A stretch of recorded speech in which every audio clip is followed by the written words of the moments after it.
If you love healthy homemade meals that don't compromise on flavor, I've got you. Today I'm sharing a cozy, realistic what I eat in a day you can easily recreate at home. Let's start with breakfast. I'm making fluffy apple cinnamon pancakes with chai masala. To a bowl, add 1 cup of all-purpose flour, 1 teaspoon of baking powder for a lift and softness, 1 teaspoon of cinnamon powder for that warm, cozy spice, 1 tablespoon of sugar to lightly sweeten, and a pinch of salt to balance all the flavors. Mix until they are all well combined.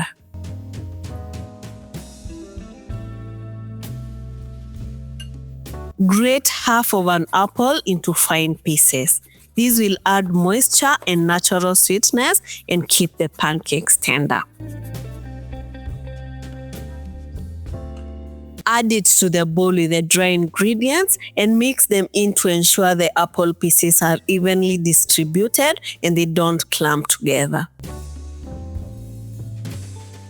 Now to the wet ingredients. Crack 1 egg into a bowl and beat it until it's fluffy, light, and well aerated.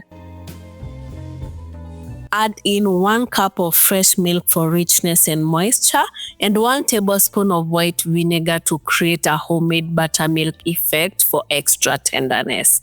Then add 3 tablespoons of melted butter or margarine to make them soft and moist, and finally a splash of vanilla to enhance all the flavors. Mix until well combined.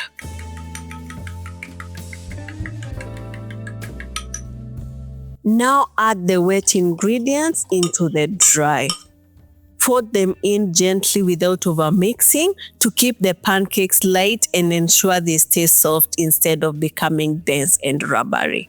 Let the batter sit for about 5 minutes to let the gluten relax, then we head to the stovetop. Add some oil to a cooking pan and let it heat up. You can use a pastry brush to ensure every surface of the pan is oiled. Scoop the batter. I'm using a 1/2 cup measuring cup and add it to the pan. Spread it out evenly.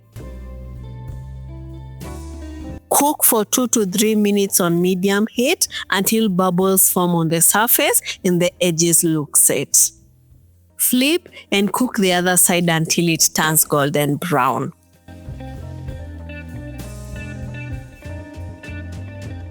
Once fully cooked, transfer to a plate.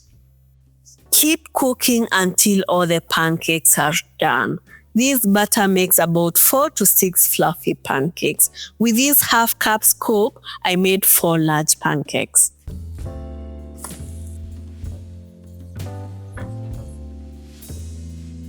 Tell me in the comments, are you team pancakes or crepes? For me, pancakes are my favorite.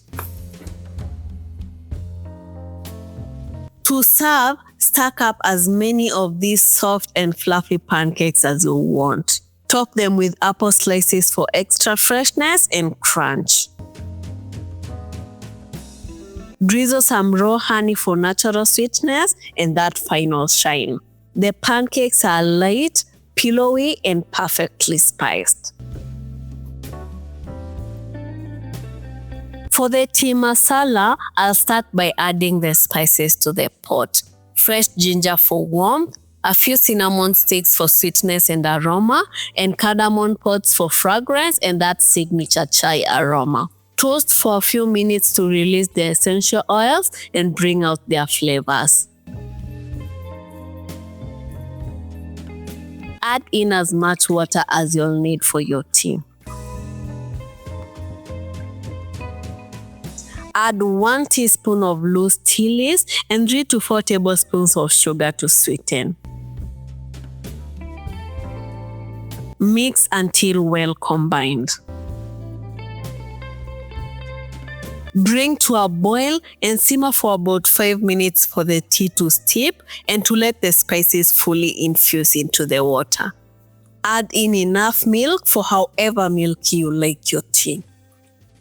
Let it simmer for another 5 to 10 minutes until it turns into a rich, creamy caramel color and the flavors deepen.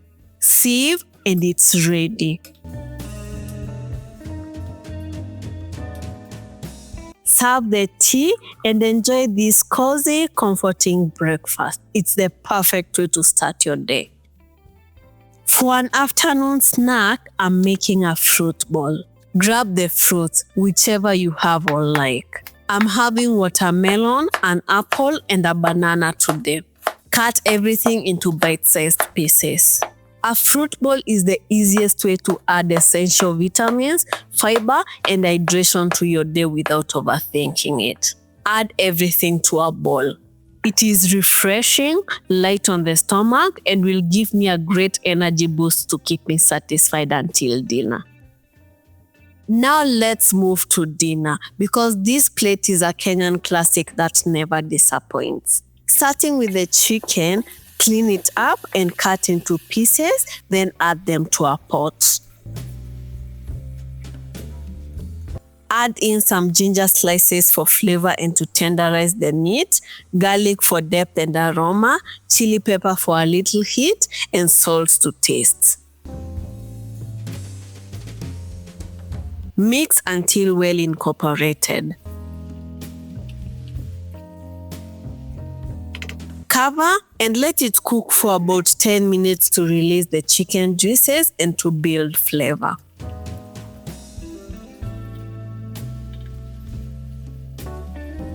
Add water until the chicken is submerged.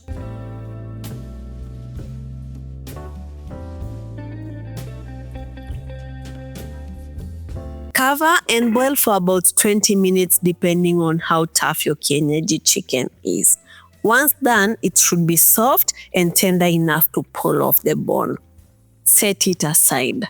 I was craving some chicken soup, so I'm going to have a little as I cook. It's so good, rich in collagen, flavorful, and very comforting. Now let's make the stew. To the same pot, add some oil and heat it up. If your chicken was oily enough, you don't need more oil. Add in the sliced onions and cook until they are soft, translucent, and slightly caramelized. Add in some sliced garlic cloves and saute until fragrant and golden.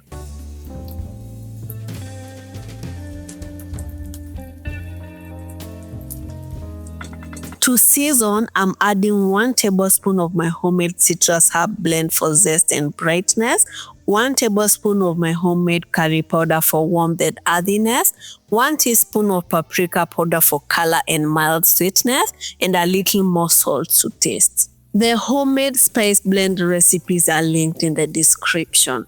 Mix until well combined and let the spices bloom for 2 to 3 minutes until they smell rich and toasty. Now add in the tomatoes. Cook until they are soft and fully broken down to form the base. Add in the coriander stems for extra flavor. Never waste those stems. Mix them in until fully combined and cook for a few minutes until they soften. Add in a little broth and use it to deglaze the pot and to form the saucy base for the stew. Add back the chicken. I'm not making the whole chicken today, so I'm adding a few pieces. Mix them in until fully coated in the sauce. You can add more of the broth or water if you want. Cook for about 10 minutes until the chicken absorbs all the flavors and the sauce thickens. Finally, garnish with coriander leaves for freshness and color, and it's ready.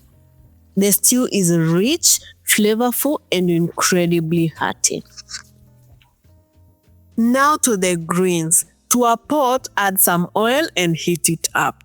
Add the sliced red onions and cook until soft and translucent.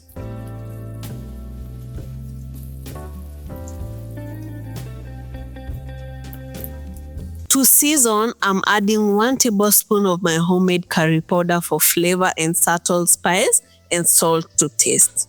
Mix and let the spices bloom for a few minutes to bring out their aroma and maximize their flavor profile.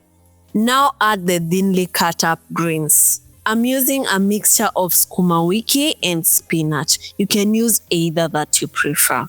Mix until they are well coated. Let them cook for 5 to 10 minutes. They should be tender and wilted, but still vibrant green and slightly crunchy. Finally, let's make the ugali. Bring the water to a boil and add the maize flour, a little at a time as you work it in until it's thick, smooth, and lump-free. Let it cool until it becomes firm, smells nutty, and is cooked through. Now let's serve. This dinner is wholesome, filling, and nutritious. A true Kenyan classic that hits the spot after a long day. And that's my full day of food. Easy to make, balanced, and full of flavor. If you enjoy this kind of everyday cooking, make sure you subscribe for more.